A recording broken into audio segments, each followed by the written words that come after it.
এ কি সম্ভব? আমরা হতভম্ব এই দৃশ্যটা দেখলাম, বের হলাম, নিজেরা মুখ চেঁচাই করলাম, কি আন্দোলন হবে? সেদিনই বুঝে গিয়েছিলাম আন্দোলন আসলে হবে না, বালুর ট্রাকও নড়বে না, ঈদ আসবে, ঈদ যাবে, আসলে কিছু হবে না। আল্লাহ যেদিন কবুল করবে তার আগে আমরা আসলে পারবো না, এটা আমরা বুঝে গিয়েছিলাম। এবং আলহামদুলিল্লাহ আল্লাহ কবুল করেছিল দেখে জুলাই 14রা জয়ী হতে পেরেছে। আমরা কিন্তু পারিনি, রাজনৈতিক দলরা পারেনি।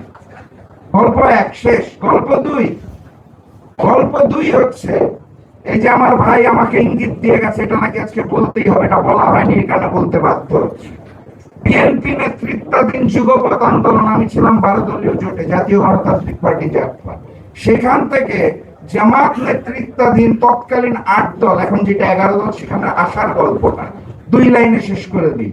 ঐক্যমত্য কমিশনের বৈঠক হয়, ওইখানে যে কি বলতে হবে, প্রধানমন্ত্রী কি 10 বছরের বেশি থাকতে পারবে কি পারবে না, একজন ব্যক্তি কি 3টি পদ অর্থাৎ প্রধানমন্ত্রী, দলীয় প্রধান এবং সরকার দলীয় নেতা হতে পারবে কি পারবে না, এই প্রত্যেকটা লাইন তোতা পাখির মতো আমাদের আইন বিশেষজ্ঞ, স্বাস্থ্য বিশেষজ্ঞ, প্রক্সি প্রধানমন্ত্রী, যিনি আসলে স্বরাষ্ট্রমন্ত্রী, আমাদের ধরে ধরে লাইন বাই লাইন মুখস্থ করিয়ে দিতেন।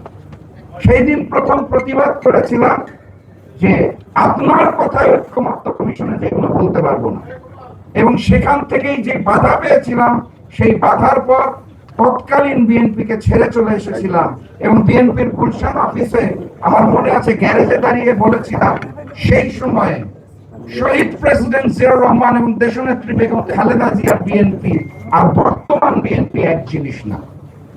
প্রেসিডেন্ট জিয়াউর রহমানের বিএনপিকে স্যালুট জানাই, খালেদা জিয়ার বিএনপিকে সম্মান জানাই, জনাব তারেক রহমানের যে বিএনপি, সেই বিএনপিকে সম্মান জানাতে পারছি না বলেই চলে এসেছিলাম।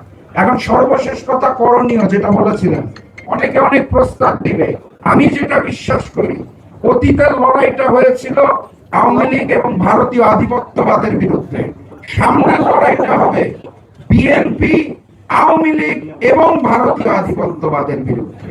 সেই লড়াইটা যদি আমরা করতে প্রস্তুত থাকি, তাহলে রাজপথে নামতে হবে। এই গোল টেবিল বৈঠক, এসির বাতাস খেতে খেতে যতই ভাষণ দেই, শেখ হাসিনা এমনি এমনি দিল্লি পালায় নাই, এবং এই লন্ডনে যিনি আগামীতে পালানোর প্রস্তুতি নিচ্ছেন, তিনিও এমনি এমনি পালাবেন না। আমার আহ্বান, চলুন রাজপথে নামি। আমি আমার জায়গা থেকে বলতে পারি, ব্যক্তি হিসেবে আমার দল থেকে আপনারা যদি রাজপথে নামতে চান, কারণ এটা আপনাদের দাবি, রাজনৈতিক ভাবে আমার দল জাতীয় গণতান্ত্রিক পার্টি জাগপা আপনাদের সাথে থাকবে। আমি ব্যক্তিগতভাবে প্রথম কাতারে থাকবো, এবারের প্রথম গুলিটা খাওয়ার জন্য প্রস্তুত আছি।